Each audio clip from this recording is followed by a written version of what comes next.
মামলায় নাম থাকলেই গণহারে কাউকে গ্রেফতার করা হবে না বলে জানিয়েছেন নবনিযুক্ত আইজিপি।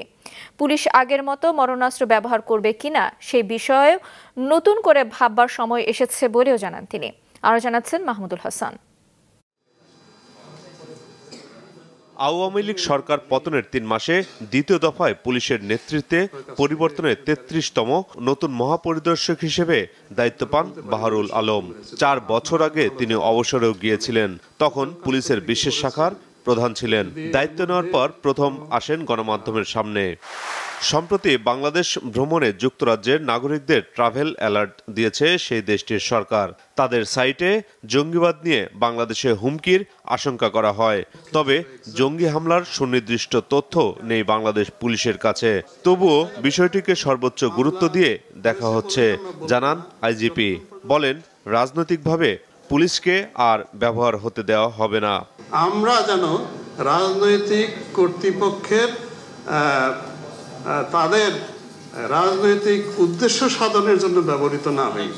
জুলাই আগস্ট অভ্যুত্থানে পুলিশ মারণাস্ত্র দিয়ে হত্যাকাণ্ড ঘটিয়েছে উল্লেখ করে আইজিপি বলেন, এখন সময় এসেছে পরিস্থিতি পুনর্বিবেচনা করে অস্ত্র ব্যবহার নীতিমালা তৈরি করার। পুলিশ তার মূল কাজ তো জীবন রক্ষা করা, ভাই, জীবন হরণ করা তো না। এখন একটা সময় হয়েছে যে এগুলো সবগুলো আবার পুঙ্খানুপুঙ্খরূপে পুনর্বিবেচনা করে একটা অস্ত্র নীতিমালা করা। কতজন পুলিশ সরাসরি ছাত্র জনতার বিপক্ষে থেকে গুলি চালিয়েছে তার সঠিক পরিসংখ্যান পুলিশের কাছে না থাকলেও যারা গুলি চালিয়েছে আর যারা সরাসরি হত্যার নির্দেশ দিয়েছে তাদের কেউই দায় এড়াতে পারে না বলেও জানান আইজিপি।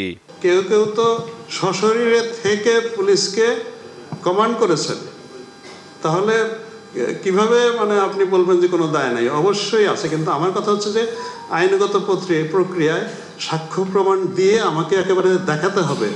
মিথ্যা মামলা দিয়ে অনেক নিরীহ লোককে আসামি করে বাণিজ্য করা হচ্ছে, এমনটি জানিয়ে আইজিপি বলেন, কেউ মিথ্যা মামলা দিলে তার বিরুদ্ধেও ব্যবস্থা নেওয়া হবে।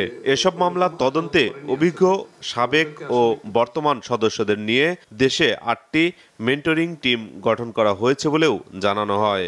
এই কাজে পুনরায় মাহমুদুল হাসান, মাছরাঙা সংবাদ, ঢাকা।